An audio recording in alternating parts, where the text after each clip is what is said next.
Action. ভাই আজকে আপনাদেরকে একটা সত্য কথা বলি, দুঃখের কথা কি বলবো। আমরা কিন্তু দিন আনি দিন খাই, দিন আনি দিন খাই।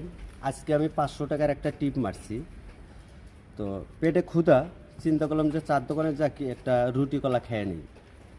তখন রুটি একটা কলা, একটা রুটি একটা কলা খাইছি, একটা চা খাইছি, 30 টাকা বিল হয়েছে। আমি পকেট থেকে 500 টাকার নোটটা আমি দোকানদারক দিছি। আমি টাকাটা কিন্তু নেওয়ার সময় কিন্তু আমি দেখেই নিছি যে টাকাটা কিন্তু অরিজিনাল। এখন দোকানদারে দেখেন কী রকম বাটপার।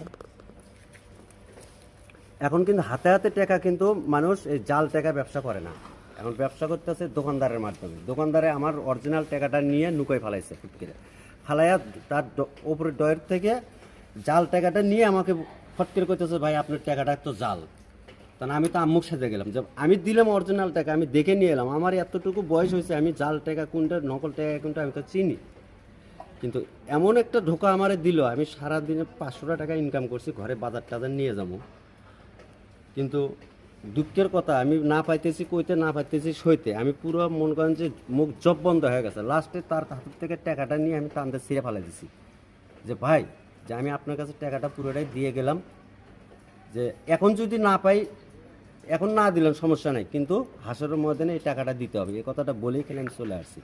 এখন পর্যন্ত আমি কিচ্ছু খাই নাই, খালি ওই টাকার ওই চিন্তাটাই করতেছি যে মানুষ কীভাবে বাটপার হয়, এতটুকু বাটপার হতে